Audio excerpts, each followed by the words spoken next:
Good afternoon. My name is Brad Ward, Program Manager for the AIDS Education and Training Center's National Center for HIV Care and Minority Communities. Thank you for taking your valuable time to join us on this webinar today. We're trying to keep these sessions to 30 minutes and are continuing to improve our process each week to enhance your learning experience.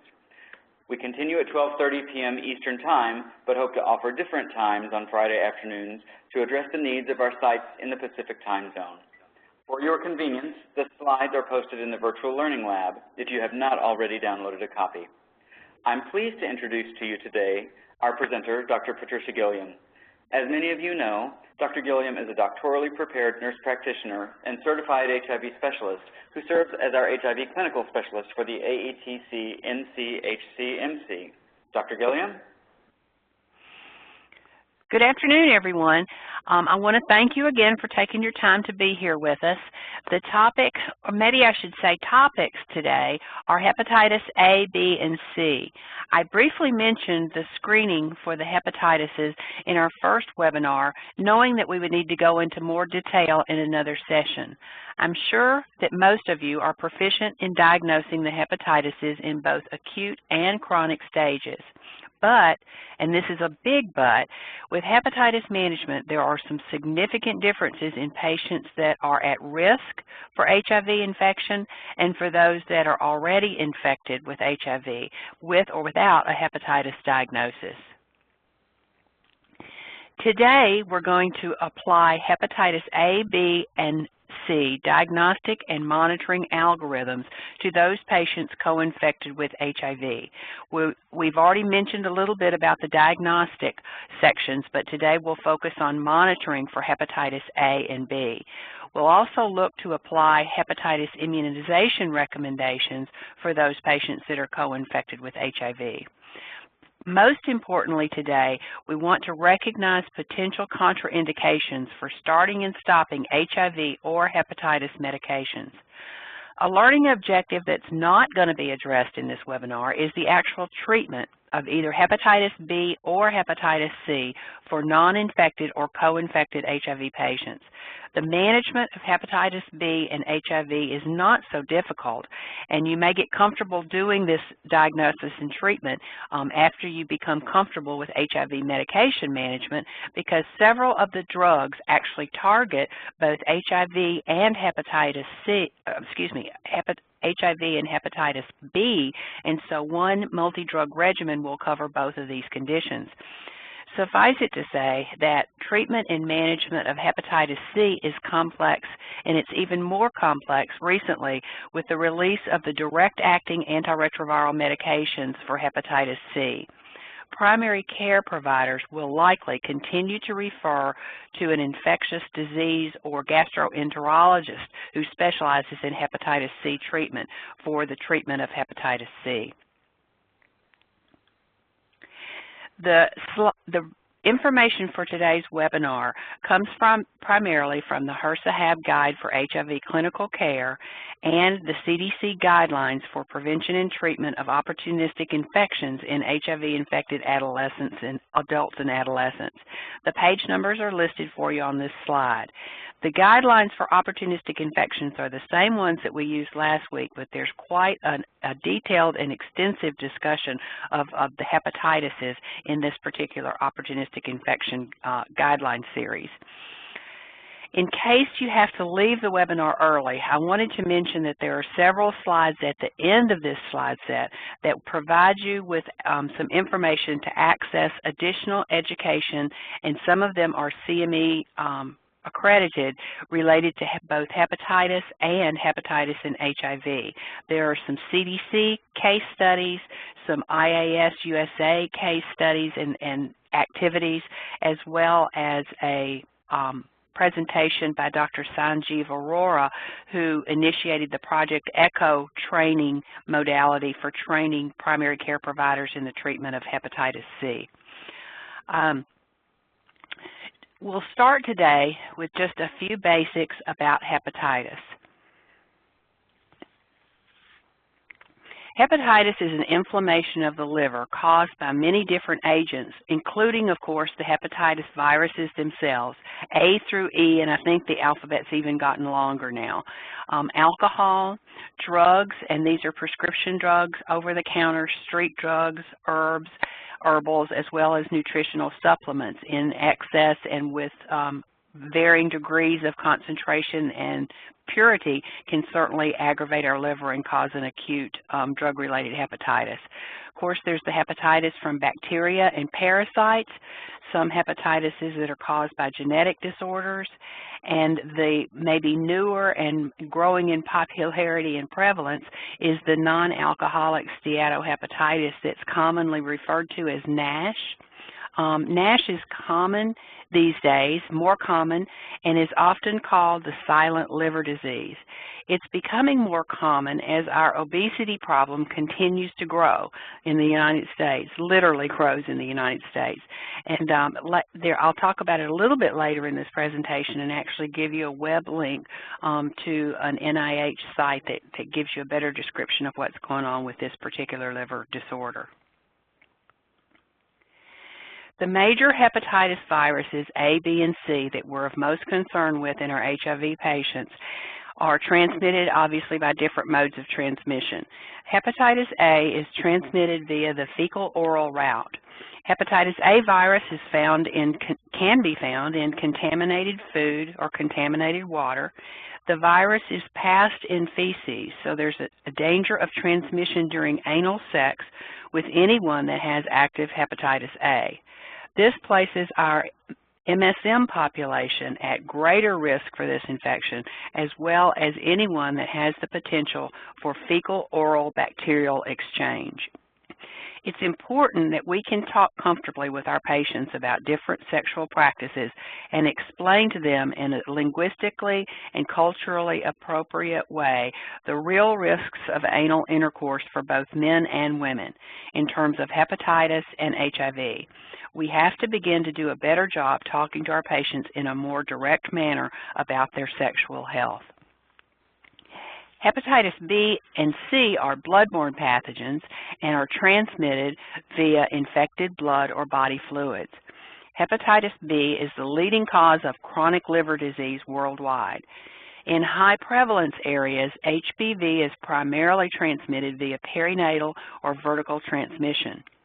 In low prevalence areas like most of the United States, the primary mode of transmission is either sexual contact or by intravenous drug use.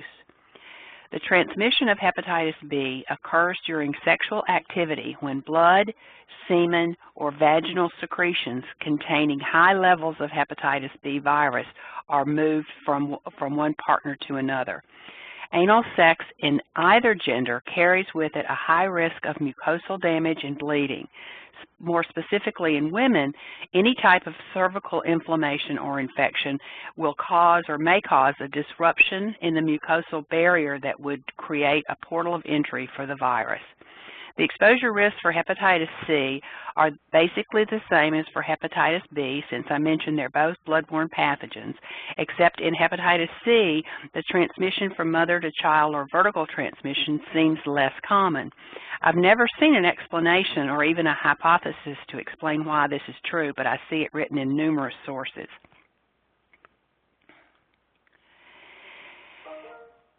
I have tried to include every variation and abbreviation of hepatitis nomenclature. It is confusing to read, and believe me, more confusing to try to talk about it in a webinar.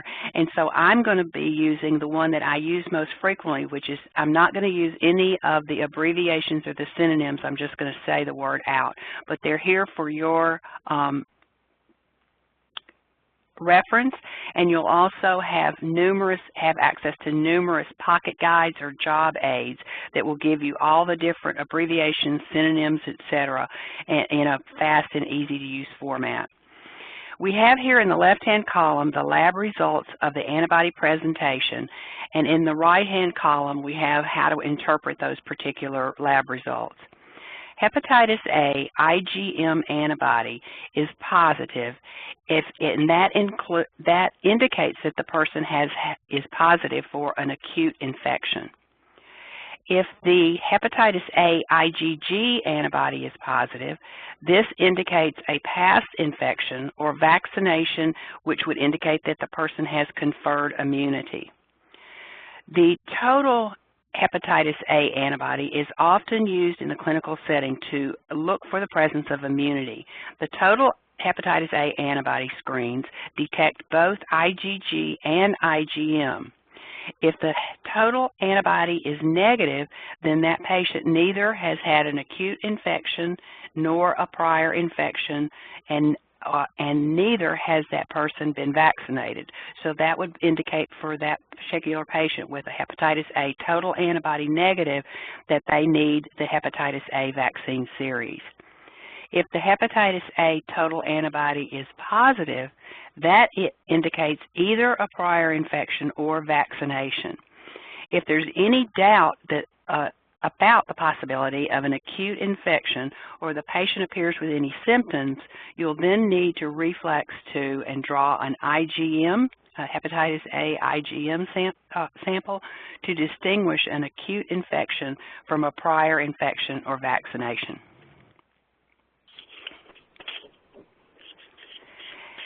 Hepatitis A vaccines are recommended for international travelers, men who have sex with men or the MSM population, persons who use illegal drugs, and primarily those that are intravenous in nature. I've included persons with an occupational risk in this list, but there are different references gave different advice about whether or not to vaccinate this group. Examples provided were city workers or county workers who work in the sewer systems and plumbers, but again, some references recommend for vaccination, others don't recommend. I think in this case the benefits would outweigh the risk, and so I would personally recommend vaccinating anyone in one of these high-risk areas.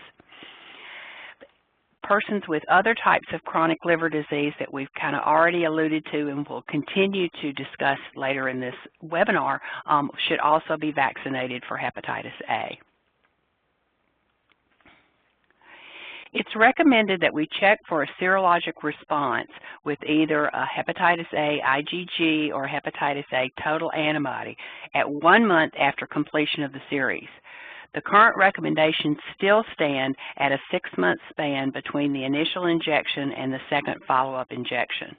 If the patient is a non-responder and does not have the presence of antibody after a month following the second injection, they should be revaccinated again with the 2-dose series. Again, it's at day 1, and then it's somewhere between 6 to 12 months following that initial vaccination will be the second in the series. It's recommended that we only attempt to revaccinate 1 time, so a patient is only going to get a total of 2 hepatitis A vaccine series. This is a nice chart that indicates some of the hepatitis B laboratory markers. I'll just briefly go across, and you'll have this, as I said, as well as some additional graphs, pocket guides, reference charts that you can always follow and add up your different lab values and bring them together and look and see exactly what that indicates. Again, your surface antigen is used to identify acute or chronically infected persons. The surface antigen is isolated and attenuated, and then it's actually used to develop in the hepatitis B vaccine. The hepatitis B core antibody in the IgM class is used to identify acute or recent HBV infections, including those in persons during that window phase of infection, when the surface antigen has disappeared and before the surface antibody begins to show or to appear and present. This is in this chart, hepatitis B core antigen. It is not one of the baseline markers that are recommended in the HIV hepatitis baseline evaluation, and I really can't explain why. It's just this is one of those things that is available to look at, but it simply doesn't provide enough information for us to be able to consider using it in evaluation. So we'll move down to the surface antibody. Hepatitis B surface antibody is a marker for persons who have resolved an infection with hepatitis B, and it also shows if their immunization was effective. So the presence of the hepatitis B surface antibody is actually the evidence that we look for to see, to indicate whether or not we need to vaccinate, and if we do see the presence of the surface antibody, then we do not need to vaccinate that particular person. The E antigen and the E antibody are follow-up tests to the baseline test that to look at hepatitis serology. The hepatitis E antigen identifies persons at increased risk for transmitting hepatitis B, as this is a marker that indicates that they're actually still shedding virus. So those persons are at an increased risk to transmit the virus to a partner. The antibody to hepatitis E, it actually identifies infected persons as well, but those persons are not actively shedding virus and so have a lower risk of transmitting the virus to their partners. This is a very busy slide, and it's actually a reproduction of one of the many charts that I keep alluding to that you guys can use to follow the patterns and to come up with an end result of what you need to do with that particular patient.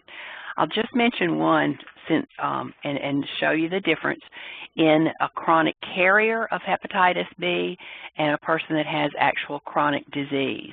And the significance is when someone has hepatitis, their surface antigen is always going to be positive if they actually have disease. The antigen, surface antigen, is going to be positive.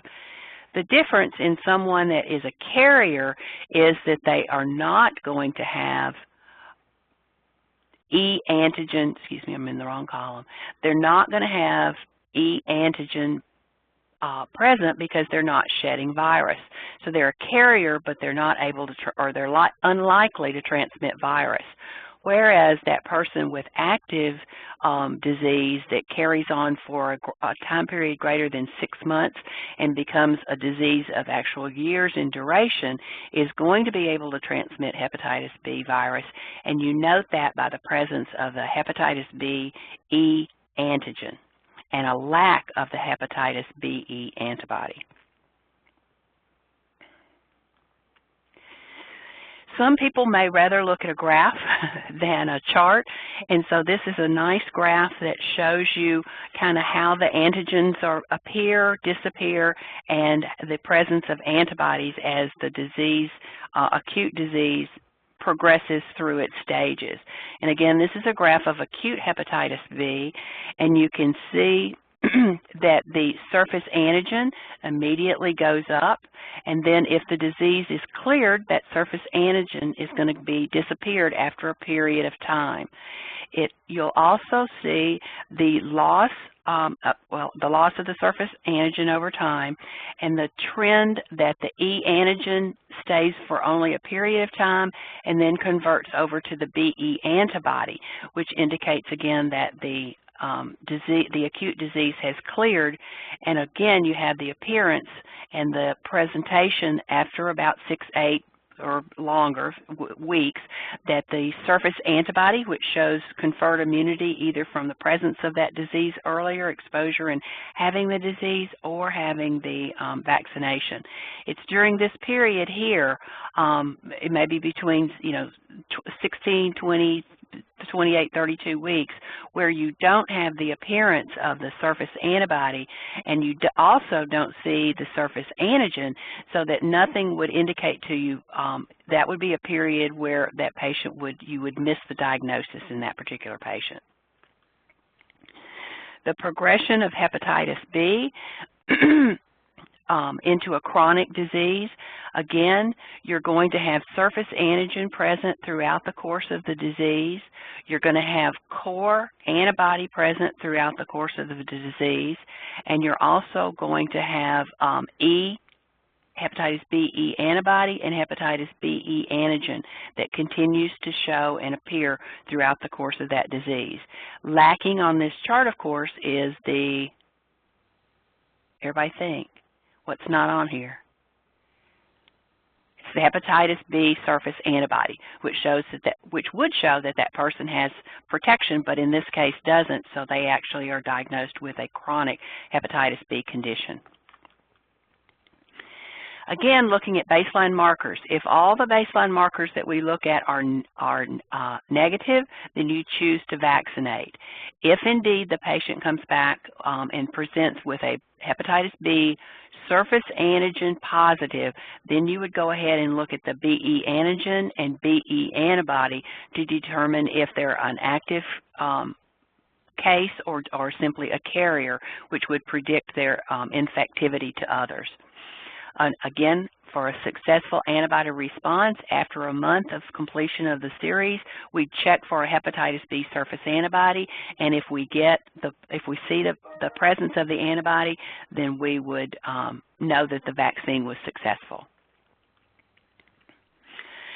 Just a couple of additional notes and tidbits about the hepatitis B vaccine. Hepatitis B core antibody positive indicates that the patient may not indicate that the patient is immune, and so that patient should receive a complete series of hepatitis vaccines. So they would not have the surface antibody, but they may have core antibodies, so try to keep those distinguished from each other. Some specialists recommend that HIV-infected patients with an isolated, the only antibody that's present is the core antibody, also be tested for a viral load of hepatitis B before you jump in to immunize them.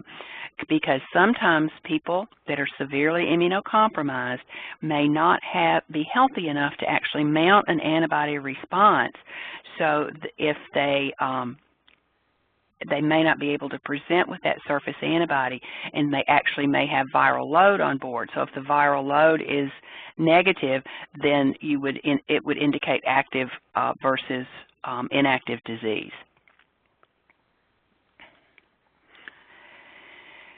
I'll take just a minute also to say that there are several schools of thought related to the vaccines for hepatitis B. Many experts recommend a high dose of 40 micrograms, and this is double the regular dose for hepatitis B vaccine. This is actually the standard dose for hemodialysis patients. The standard dosing frequency schedule is not really in question. It still remains at 3 doses, at times 0, 1 month, and 6 months. If, however, your double dose or 40 microgram dose is given, the recommended schedule is going to depend on the brand of the hepatitis B vaccine that you use. If you use Recombavax, it's still at times 0, 1, and 6 months with 3 doses. If you're using the Injurex B vaccine, then it's going to be 4 doses at times 0, 1, 2, and 6 months. The hepatitis B surface antibody titers should also be checked 1 month after completion of the vaccine series, and as in hepatitis A, patients that do not show a titer would be vaccinated with 1 additional series of vaccines. In this webinar, we're going to talk about evaluation of both acute hepatitis B and chronic hepatitis B. For acute hepatitis B, it's important to determine the approximate time and route of infection or mode of transmission for the hepatitis B infection. Patients often ask me, why does this matter? What happened in the past? I don't know why you need to ask me all those questions. And I tell them if they're still engaged in those same behaviors that got them infected in the first place, that you're still at risk, and so we need to talk about those behaviors so that you won't perhaps have the risk to become infected with another infectious disease. Since many of these diseases are transmitted via the same types of higher risk behaviors. It's important to include an HIV medication history in your history and physical for hepatitis B. As I mentioned, several of the HIV medications have a dual action against hepatitis B, and you may or may not decide to use that particular medicine for for HIV because of a resistance factor that has developed in the past. So it would be important to note that before you begin decisions about your hepatitis B or HIV treatment. For an acute case of hepatitis B, you'd of course want to focus on the signs of acute liver inflammation and infection. You'd want to check for the hepatitis B viral load. As soon as any acute infection is suspected, you'd check the same panel, surface antigen, hepatitis B DNA, the E antigen and antibody, and ALT, as well as looking for the presence of surface antibody. You'd want to recheck this series every 4 weeks, and the algorithms for when and what exactly to check, again, are in some of those nice quick pocket guides that we can supply for you. You'd want to assess for liver function, and liver function is not really indicated by an ALT, but ALT is very useful in hepatitis B infection to let you know if the infection is continuing to escalate or if it's finally beginning to be resolved internally by that particular person. So when the ALT is rising, you'll want to continue to look at liver function every month, and then when the ALT begins to trend back down, you can space out your timing of your follow-up tests. And the test for liver function, I'm sure you all know, would include albumin, total bilirubin, prothrombin time, and platelet count. At 6 months, if your surface antigen is still present, then your infection has persisted, and the patient then moves to a chronic hepatitis B diagnosis. To evaluate chronic hepatitis B, it's very similar. You take your complete history the same way you would for an acute infection, but the difference might be in your physical exam.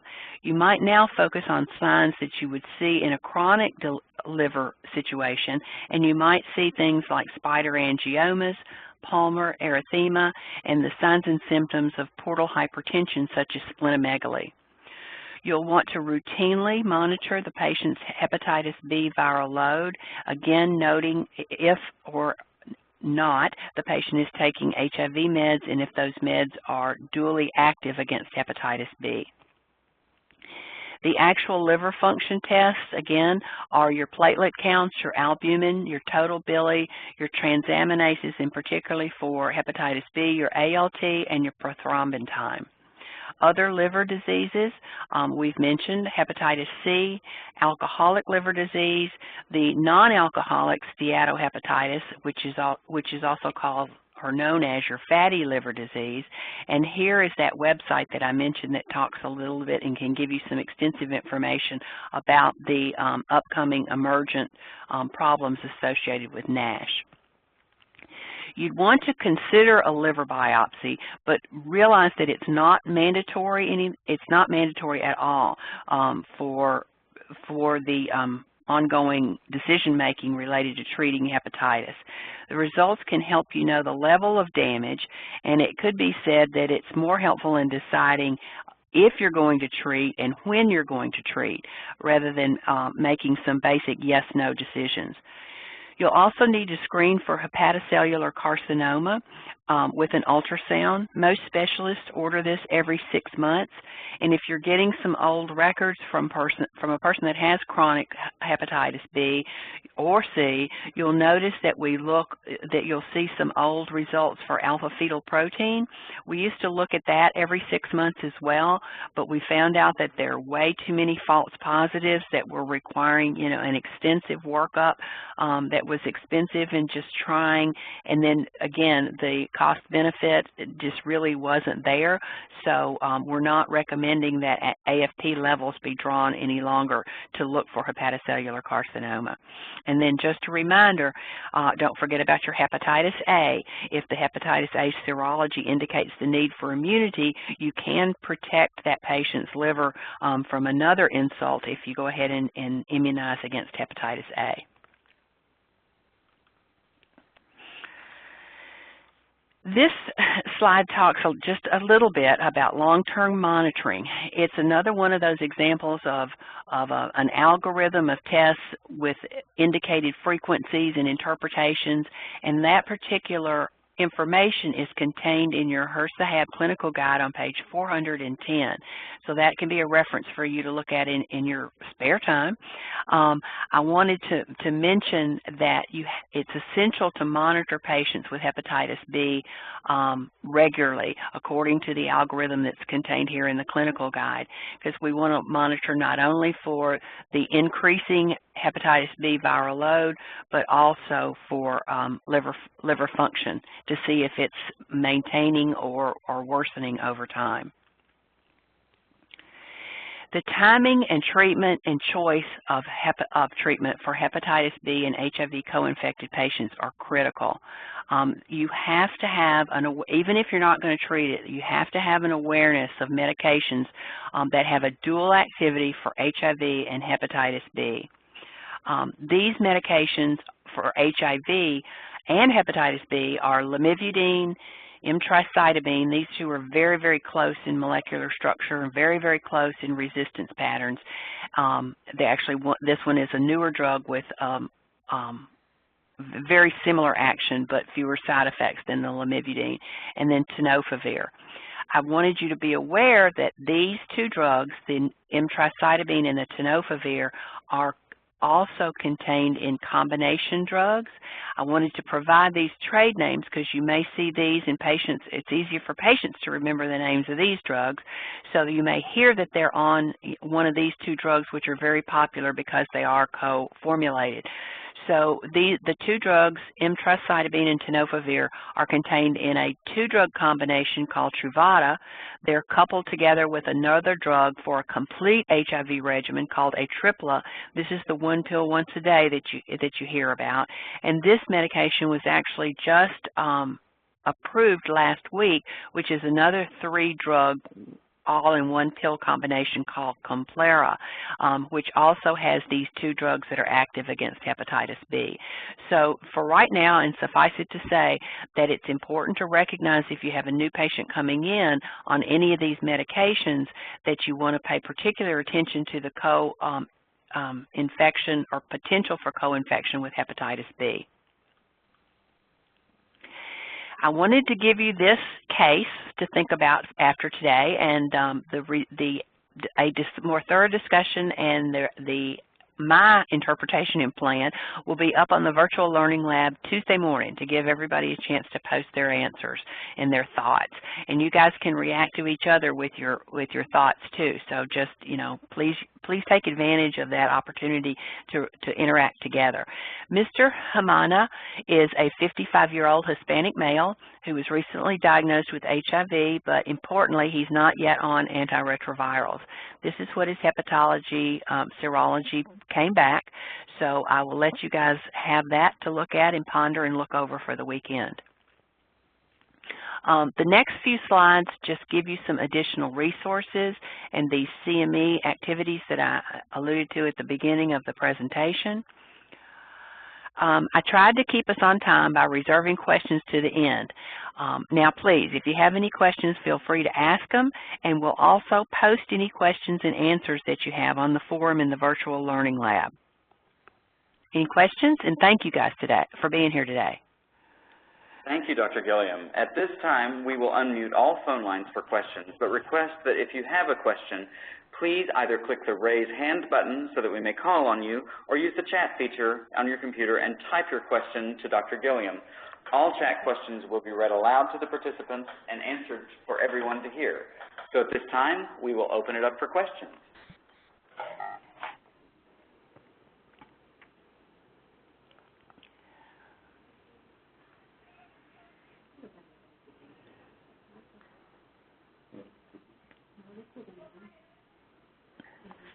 Please take the time, you guys, to look in both of those resources. The pages are not very long. When you look at things with an explanation alongside the tables, it makes it much easier to follow. And I think it'll be really reinforcing to what you heard today and maybe what you've seen in some other literature. If there aren't any questions, I'll just let you know. And thanks for hanging in there through this discussion. Hepatitis can be kind of hard. Like I said, it's hard to follow. It's hard to read about. Sometimes it's even hard for me to talk about because I get my tongue all twisted. But the next webinar series is going to be the beginning of probably a 3-part series on antiretroviral treatment of HIV, and I can promise you it's going to be more exciting. So please stay tuned. We're going to take a little bit of a week, get off the 2-week schedule briefly for the Labor Day weekend, but we'll be back on schedule for September 9th, I believe is the date of our next webinar. So thank you guys for everything, and you can still feel free to ask a question because we're going to keep the lines open for another little bit.